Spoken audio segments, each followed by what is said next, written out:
Nggih, oke. Bismillahirrahmanirrahim. Assalamualaikum warahmatullahi wabarakatuh. Terima kasih, salam sehat untuk kita semua. Kali ini di pembelajaran teknologi kinerja, saya akan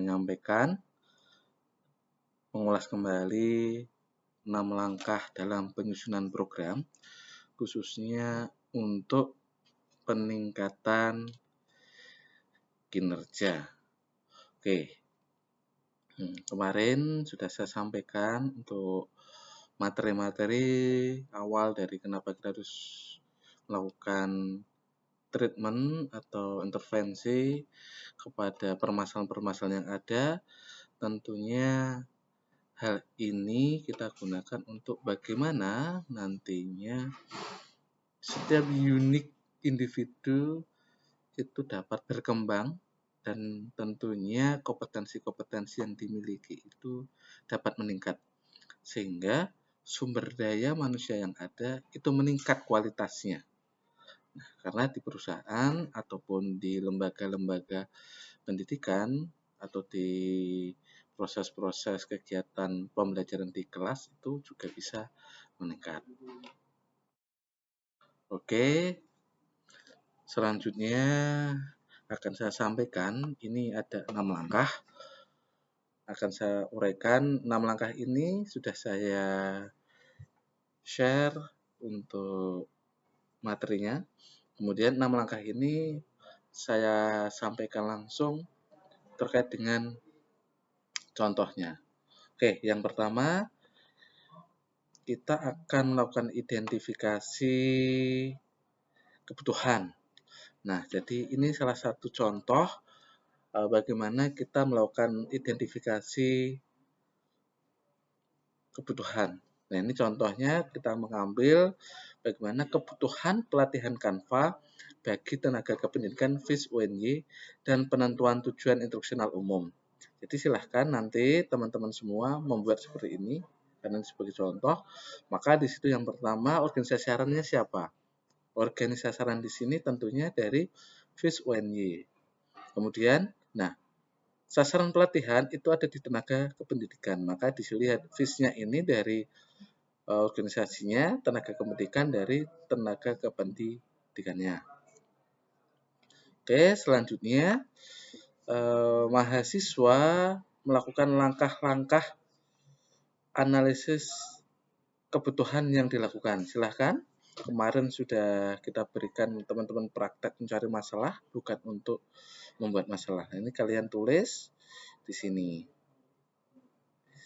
Kemudian yang kedua, hasil analisis kebutuhan instruksionalnya. Silahkan, di sini ada deskripsi kesenjangan, mulai dari keadaan yang diharapkan, keadaan sekarang, kemudian sampai bagaimana kita memilih bentuk kegiatan instruksional yang paling tepat. Nah, kegiatan yang paling tepat ini tentunya kemarin sudah kita diskusikan, yaitu terkait dengan intervensi. Kemudian untuk populasi, syarat dan jumlah peserta, nah ini kita contohkan ada 46 orang, tapi sampelnya ada 2. Tapi silahkan, ini sesuai dengan kebutuhan dan hasil dari analisis yang teman-teman dapatkan di lapangan. Sehingga tujuan instruksional umumnya, nanti teman-teman mengikuti kegiatan pelatihan Canva. Nah, ini umum, karena ketika kita berbicara umum ini, maka belum bisa dapat terukur dengan baik tujuannya. Karena ini sifatnya yang nantinya sifatnya ini masih bersifat luas dan ini pun akan tercapai dengan instruksional khusus yang lain. Kemudian yang kedua, silahkan nanti teman-teman melakukan analisis instruksional. Nah, ini analisis instruksionalnya ini kita sampaikan kelompok 4, misalnya satu kelompok kemarin boleh disampaikan ini TU-nya, kemudian apa aja sih untuk mencapai TU ini, maka kita lihat dari sini, dari awal. Jadi dari bawah ke atas, kemudian apa aja yang kemampuan apa aja yang perlu diberikan, disampaikan. Nah, ini sehingga urut dari 1, 2, 3, dan 4. Karena 3 dan 4 ini tentunya akan ditopang dari tujuan instruksional khusus yang di sini. Nah, sehingga nanti akan berurutan. Jadi untuk mencapai TU ini ada berapa langkah yang harus dikuasai. Maka 1, 2, 3, 4, 5, 6, 7, 8, di sini 8. Tapi silahkan nanti dapat disesuaikan dengan kebutuhannya. Kemudian langkah yang ketiga, silahkan untuk mengidentifikasi perilaku dan karakteristik peserta. Nah, ini penting. Kenapa? Karena dengan kita melihat karakteristik peserta awal, maka kita akan tahu kira-kira karakternya bagaimana. Karena ini juga nanti akan bisa untuk menentukan bagaimana modelnya, bagaimana bentuk pelatihannya, misalnya ada pelatihan seperti itu, disilahkan bahkan sampai ke materinya. Nah, ini ya, jadi kemarin ada 3 langkah ini. Nah, kemudian selanjutnya silahkan untuk teman-teman mahasiswa membuat langkah yang keempat. Langkah yang keempat seperti ini. Teman-teman menuliskan tujuan instruksional khusus TIK-nya, tujuan umumnya apa, dituliskan dulu.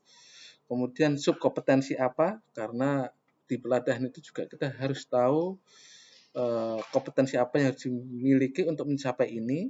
Kemudian kompetensi khususnya apa, materinya apa, kompetensi apa, dan seperti apa. Nah, ini contohnya. Subkompetensi 3 misalnya katakanlah mendeskripsikan indikatornya apa, materinya ini, kemudian deskripsinya seperti ini, isinya seperti ini. Nah, ini nanti teman-teman bisa melihatnya. Nah, ini biasanya kalau sub 1 dan 2 ini kalian bisa sesuaikan. Nah, untuk jumlahnya ini TIK-nya ini tidak usah banyak-banyak ya, tapi sesuaikan saja dengan kebutuhan dari intervensi yang teman-teman akan kalian gunakan. Hanya saja gini, semakin banyak TIK-nya, maka langkah-langkah kalian akan semakin panjang. Nah, itu juga diperhatikan apakah waktunya ini akan cukup atau tidak. Mengingat untuk di akhir bulan ini kita akan berakhir. Jadi nanti di minggu terakhir kita akan ketemu. Nah, kemudian yang kedua, di langkah yang kelima, untuk tambahannya adalah silahkan nanti teman-teman untuk menyusun alat penilaian hasil belajar. Nah, ini adalah penjabarannya, misalnya tujuan instruksional, kemudian tes objektif, kemudian di jumlahnya berapa. Ini secara sistem bisa dicek. Nah, soal ini bisa pilihan ganda atau isai, silahkan nanti untuk mengukur hasil belajarnya. Kenapa? Karena ini kalau tidak bisa terukur dengan jelas ini, nanti tentunya teman-teman akan kesulitan kalau tujuan instruksional khusus ini sudah tercapai atau belum. Nah, ini tentunya alat-alat pengukur inilah jelas.